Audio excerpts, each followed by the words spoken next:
नमस्कार विद्यार्थी मित्रांनो, तर आज आपण नवोदयचा स्वाध्याय क्रमांक 4.1 करणार आहोत।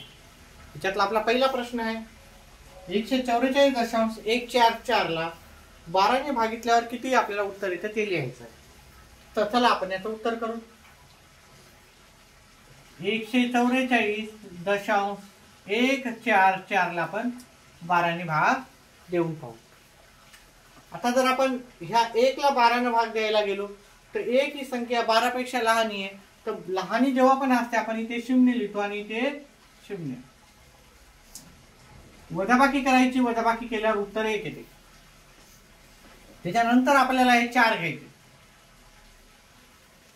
14 ला जर 12 ने भाग दिलं तर 12 1 12 उत्तर येतात। इथं 12 1 12 लिहायचे आणि इथं 1 लिहायचं आणि वजाबाकी करायची। पुढची संख्या घ्यायची 24 आली। 24 ला 12 ने भाग दिलं, 12 दोन्ही 24 येतात, वरी 2 लिहायचे, इथे 24 लिहिले, वजाबाकी केली, उत्तर आलं 0। त्याच्यानंतर आता जर पाहिलं ही दशांशच्या नंतर आता पुढे दशांश आहे, त्याच्यानंतर ही आपल्याला संख्या आहे, मग आपल्याला इथे दशांश द्यायचा, मग त्याच्या पुढची संख्या आपल्याला लिहिता येते। आता जर पाहिलं हा अंक 12 पेक्षा लहान असल्यामुळे आपल्याला किती लिहायचं इथं 0 आणि इथं पण किती लिहायचे, मग 0चा नंबर 0 वजाबाकी करायची, 1 उत्तर आलं। त्याच्या पुढचा अंक लिहिला 14 ला 12 ने भाग दिलं, 12 1 12 वरी 1 लिहिला, वजाबाकी केली, उत्तर 2 आलं। त्याच्यानंतर पुढचा अंक 24 ला 12 ने भाग दिलं, 12 दोन्ही 24, इथं 2 आले, खाली आले 0। मग आपलं उत्तर काय आलं, आपलं उत्तर आलं 0.12.012। पण जर लक्षात ठेवलं इकडच्या शून्याला काही व्हॅल्यू नसते, तर पॉईंट आहे आणि इकडच्या साईडला 0 आहे, काही व्हॅल्यू नाही, ह्या शून्याला व्हॅल्यू राहते, त्याच्यामुळे आपलं उत्तर आलं 12.012। 12.012 आपल्या उत्तर पर्याय क्रमांक बी मध्ये।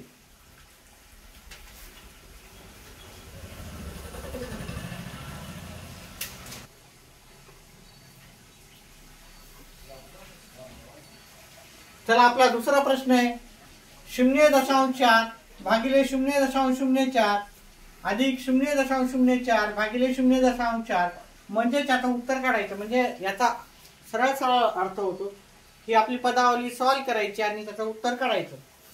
हे मी पहिले लिहून घेतो पदावली। 0.4 भागिले 0.04 अधिक 0.04 भागिले 0.4। आता काय करायचं, इथं दशांश नंतर किती अंक आहे, दशांश नंतर एकच अंक आहे, इथे दशांश नंतर किती अंक आहे, 2 आहे, मग वरी आपल्याला दशांश नंतर 2 करण्यासाठी आपण इथं 1 0 दिला तरी काय हरकत नाही। ज्याप्रमाणे आपण इथं दशांश नंतर 2 अंक आहे, इकडे पण दशांश नंतर 2 अंक आहे, पण इथं दशांश नंतर एकच अंक आहे, मग दशांश नंतर जर तुम्ही 1 इकडे 0 वाढवला तर काही त्याचा फरक पडत नसतो, त्याच्यामुळे आपण इकडे 0 वाढवलं। आता काय करा, आपल्याला काय करायचं, सगळे दशांश काढून घ्यायचे, है की नाही, दशांश काढून घ्यायचे, है की नाही। मग उरलं किती इथं 0.40, इथं उरले 0.04 अधिक 0.04 आणि 0.40। आता जर लक्षात केलं तर या डाव्या साईडच्या शून्याची काही व्हॅल्यू नसते, त्याच्यामुळे मी हे पुसून टाकले तरी चालतात।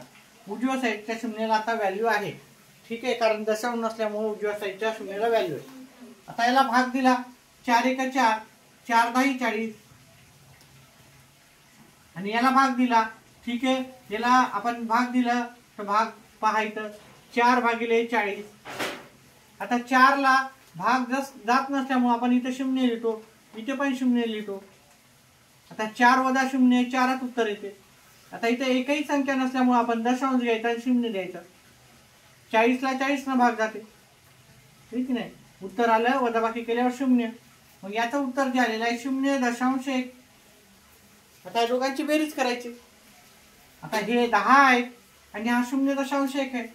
आता इथं दशांश नसल्यामुळे 10 ला आपण काय करू शकतो, पुढं दशांश देऊन 1 0 लिहू शकतो, कारण दशांश नंतर एक अंक आहे, ठीक नाही, इथं 0.1 बेरीज करायची दोघांची, दशांशच्या जागी दशांश लिहायचा, उत्तर आलेलं आपलं 10.1। 10.1 आपल्याला पर्याय क्रमांक 1 मध्ये उत्तर भेटून जाईल। विद्यार्थी मित्रांनो, व्हिडिओ समजला असेल तर व्हिडिओला लाईक, चॅनलला सबस्क्राईब करा आणि आपले व्हिडिओ जास्तीत जास्त मुलांपर्यंत शेअर करा.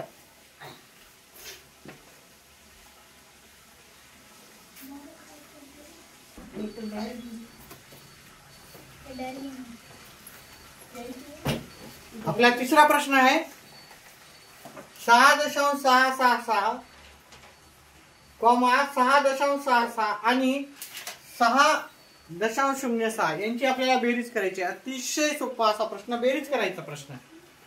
ठीक आहे, तर बेरीज काय करायची? 6.666 थोडं व्यवस्थित सुटसुटीत लिहायचं आपल्याला बेरीज करताना. दशांशा जागी दशांश, दशांशा आधीची संख्या आली, दशांशा पुढची संख्या पुढे लिहायची. इथे पण दशांशला दशांश, दशांशा आधीची संख्या आली, दशांशा पुढची संख्या पुढे लिहायची. आता याची बेरीज करायची. 6 ला 6, साहित्रिक 18, 6 दुनी 12, 18 हाताला 1, 12 ने 1 13 हाताला 1, 18 ने 1 19. जिथं दशांश होता तिथं दशांश लिहिलं. उत्तर आलं आपलं 19.386. 19.386 आपल्याला पर्याय क्रमांक बी मधलं उत्तर आहे.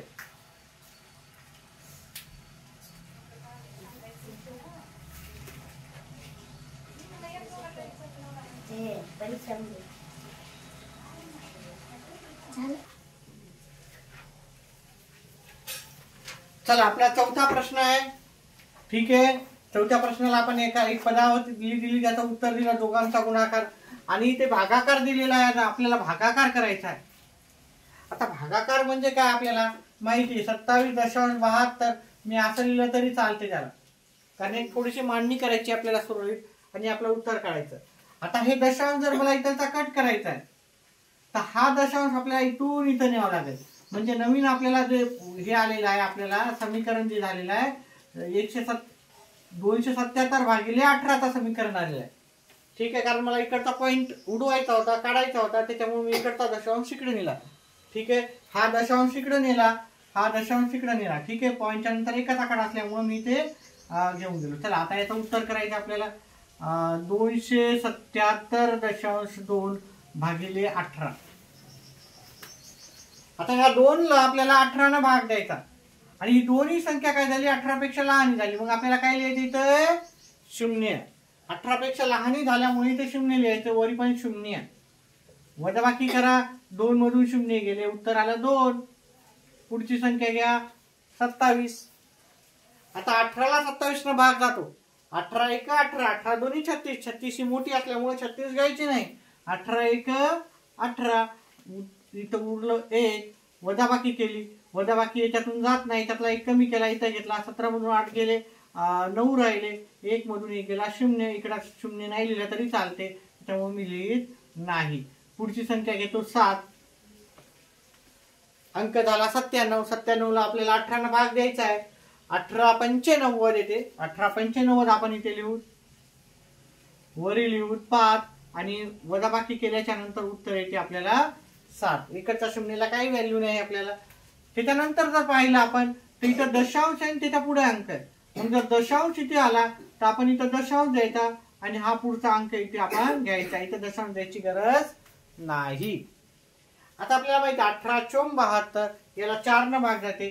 ठीक आहे, 18×72 18च्या पाड्यात येतात, वरी 4 लिहिले आणि उत्तर आलं 72 मधून 72 गेले, उत्तर आलं 0. मग आपल्याला उत्तर काय आलं? 15.4 हे उत्तर आलं.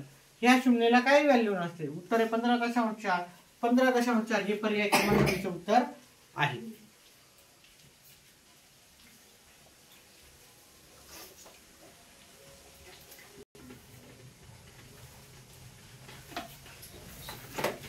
चला, पुढचा प्रश्न आहे 7.2 अधिक 4.8 5.6 वजा 3.2. पहा, आता इथं अंशात ठिकाणी अधिक आहे, छेदास ठिकाणी वजा आहे. जर इथं गुणाकारातच जर चिन्ह असले असतं तर आपण कटाकटी डायरेक्ट करतो, आहे की नाही. पण इथं बेरीज आणि वजाबाकीचं चिन्ह असेल तर पहिले बेरीज आणि वजाबाकी सोडून घ्यावं लागते, त्याच्यानंतरच आपण गुणाकार भागाकार करावा लागतो. तर आपण पहिले काय करू, इथे बेरीज करू, याची वजाबाकी करू, याचे जे उत्तर आले ते लिहून घेऊ, त्याच्यानंतर त्याचं काय करायचं, छेदस्थानी म्हणजे भागाकार करायचं. आता ह्या दोन यांची बेरीज करू आपण. 7.2 अधिक 4.8 बेरीज केली. 8 आणि 2 10 होतात. 1 आला. 7 आणि 4 11 आणि 1 12. जिथं दशांश होता तिथं दशांश लिहिला तर वरच्या अंशाची बेरीज आपल्याला 12 आली. छेदाची वजाबाकी करायची. 5/6 5.6 3.2 वजाबाकी केली. दशांशच्या ठिकाणी दशांश लिहिला. याचं उत्तर काय आलं आपल्याला 2.4. आता आपण काय करू, हे याचं जे उत्तर आलं ते 12 आलं. 12.0 दशाला तसा लिहून घेऊ आणि आलं 2.4 दशाला तसं लिहून घेऊ. आता इथं पण दशांश नंतर एक अंक आहे, इथं पण दशांश नंतर एक आहे, तर ते दशांश आपण काढून टाकू. तर उत्तर येईल 120/24. आता जर तुम्ही डायरेक्ट भागाकार दिला 24चा पाडा येत असाल तर 24 एका 24 24 पंचे तुमचं 120 येतं.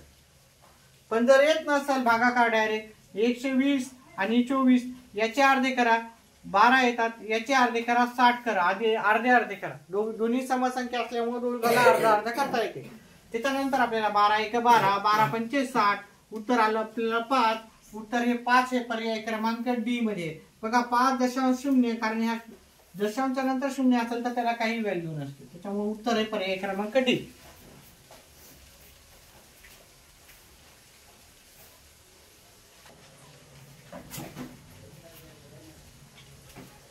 चला आपला पुढचा प्रश्न आहे 6वा प्रश्न आहे. 0.3 अधिक 0.5 बरोबर व्यवस्थित प्रश्न आहे का पहिले पाहून घेऊ. ठीक आहे व्यवस्थित आहे. ठीक आहे हे सगळी पदावली सॉल्व्ह करायची. सोडवल्यावर आपल्याला पर्यायामधलं उत्तर शोधून काढायचं. आता जर आपण या दोघांची बेरीज केली ठीक आहे 0.3 आणि 0.5 3 आणि 5 किती होतात 8. मग याचं उत्तर आहे 0.8. त्याला भागायचं 0.2 आणि खाली 0.3 2 आणि 0.3 2 आणि 3 किती येतात 0.5 भागिले 0.5. आता आपण याची जर मांडणी केली व्यवस्थित आपण 0.8 भागिले आहे की नाही. याला आपण जर असं खाली लिहिले 0.2 पॉईंटच्या नंतर एक आकडा आहे पॉईंटच्या नंतर एक आकडा आहे पॉईंट काढून टाका. उरले आपल्याला बे 1 बे चौक 8. ठीक आहे इकडच्या शून्याला काही व्हॅल्यू नव्हती त्याच्यामुळे मी हे पण कट करून टाकला. मग याचं जर अंशाचं उत्तर येते 4. त्याच्यानंतर 0.5 आणि 0.5 पॉईंटच्या आधी पॉईंट आहे पॉईंट काढून टाकला आपण. उरले पहा या शून्याला काही व्हॅल्यू नाही त्याला कट करून टाकला. इथं 5 उरले इथं 5 5च्या पडात 5 येते 1 नंबरला. मग या खालच्याचं उत्तर आलं आपलं 1. 4 ला 1 न भाग दिला तर उत्तर काय येते 4 × 4 4 × 4 उत्तर आहे आपल्याला. बघा 4.0 म्हणजेच आपलं उत्तर 4 येते. जर इथं दशांश नसला असता तर 400 झाले असते पण इथं दशांश असल्यामुळं ह्या पुढच्या दोन शून्याला काही व्हॅल्यू नाही. आपलं उत्तर आहे पर्याय क्रमांक 1.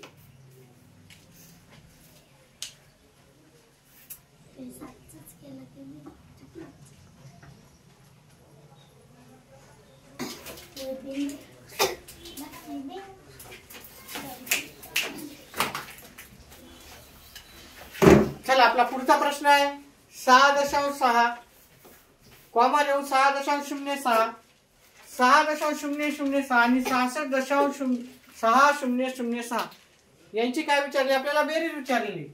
बेरीज करायची. ठीक आहे बेरीज यांची बेरीज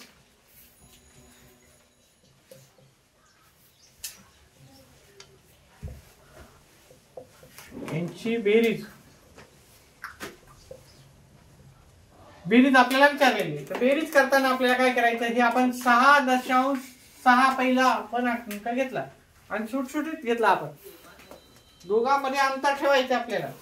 आता हा 6 दशांश इथं घ्यायचा. दशांशच्या आधीचे 6 इकडे दशांशच्या पुढच्या संख्या पुढे. हा दशांश पुढचा इकडे दशांशच्या आधीची संख्या आधी दशांशच्या पुढची संख्या आपल्याला पुढे घ्यायची. हा दशांशच्या ठिकाणी दशांश दशांशच्या आधीच्या संख्या बरोबर घ्यायच्या एका खाली एक. दशांशच्या पुढच्या संख्या 6.006. आता याची बेरीज करायची आपल्याला. बेरीज करताना हे 6 दशाला तसे हे 6 दशाला तसे हे 6 दशाला तसे 6 आणि 6 12 झाले. हाताला 1 6 12 18 24 आणि 1 25, 8 2, 6 2 8, जिथं दशांश होता तिथं दशांश, उत्तर आलं आपलं 85.2666. तर 85.2666 आपल्याला पर्याय क्रमांक 2चं उत्तर भेटेल.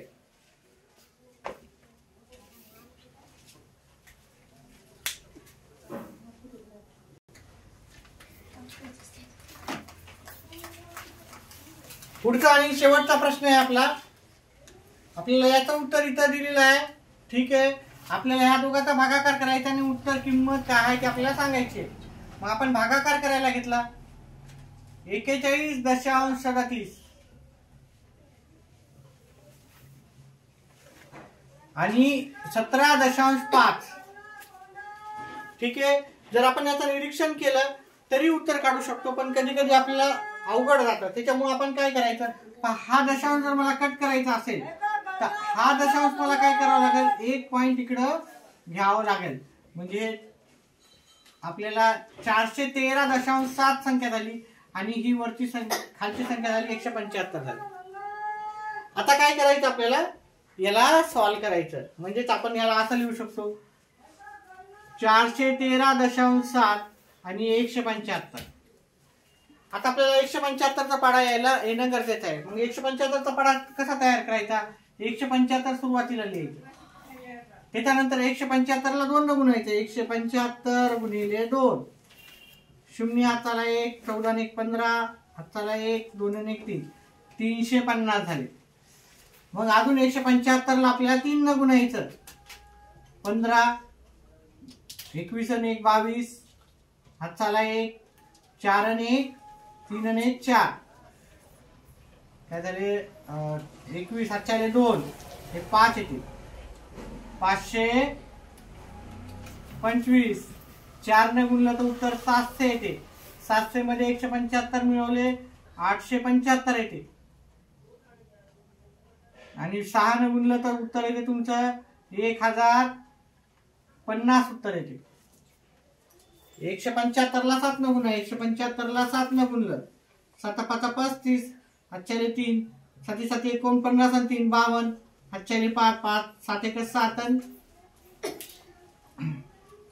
7 आणि 5 12, 1225. खुशीला सोडून यायले शाळेमध्ये.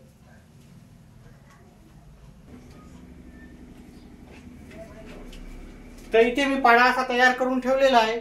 आता पहा, हे 4 हा अंक 175 पेक्षा लहान असल्यामुळे आपला 0 येणार.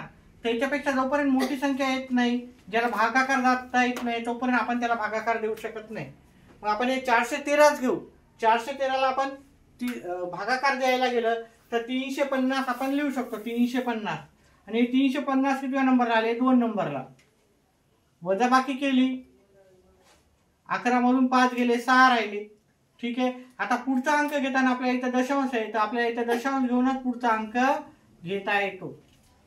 आता 637 आहे, म्हणून आपल्याला कोणती संख्या घ्यावी लागेल, 525 घ्यावं लागेल, कारण ही 700 ही त्याच्यापेक्षा मोठी होते. 525 याचा नंबर किती आला, तिसरा नंबर बोललो. वजाबाकी केली, 112 आली. आता पुढे संख्या नसल्यामुळे आपल्याला काय घ्यायचा, 0 घ्यायचा. आता याच्यापेक्षा मोठी संख्या आपल्याला ही आहे, ठीक आहे ना, 1200. तो ही लहान संख्या आहे. 1050 आपल्याला इथे घ्यायचे, 1050. 1050चा नंबर पाहायचा, 1 2 3 4 5 6, इथे आपल्याला 6 घ्यावं लागते. वजाबाकी केली, 0 हे जात नाही, इथला 0 केला, इथे 1 घेतला, 7 आले, इथे 0 आणि इथे 0. आता पुढे अंक नसलं, आपल्याला दशांश मध्ये करायचे, तर आपल्याला अजून एक 0 घ्यावं लागेल. ठीक आहे, तुम्ही जरी इथपर्यंत जरी उत्तर केलं तर 2.36 जर पाहिलं तर इथेच आहे की नाही, 2.36, 2च्या नंतर दशांश. तुम्ही इथपर्यंत जरी केलं पहिल्यापर्यंत तरी उत्तर तुमचं येऊन जाते. पण तुम्हाला एकंदरीत पूर्ण पाहिजे असेल तर तुम्ही डायरेक्ट इथे 700, आता इथे येणार 700चा नंबर आला 4, इथे 4 लिहा, उत्तर 700 मधून 700 गेले 0 उत्तर आलं. मग हे पर्याय क्रमांक 2 मध्ये आपलं उत्तर आहे. ठीक आहे, जर तुम्ही इथपर्यंत जरी उत्तर केलं, ठीक आहे, 700, इतर त्याच्यानंतर आपल्याला इथं दशांश घ्यावा लागला, म्हणजे 2 दशांशच आपलं उत्तर येणार आहे. 2च्या नंतर दशांश लगेच कुठं आहे, तर पर्याय क्रमांक बी मध्ये. तुम्हाला तिथपर्यंतच कळालं तर तुमचा वेळ वाचणार आहे, पुढचं गणित करायची गरज नाही. ठीक आहे. अशा प्रकारे जर तुम्हाला व्हिडिओ समजला असेल तर व्हिडिओला लाईक करा. चॅनल आपला हा व्हिडिओ जास्तीत जास्त मित्रमंडळीपर्यंत पोहोचवा आणि चॅनलला सबस्क्राईब करा. व्हिडिओ पाहिल्याबद्दल धन्यवाद.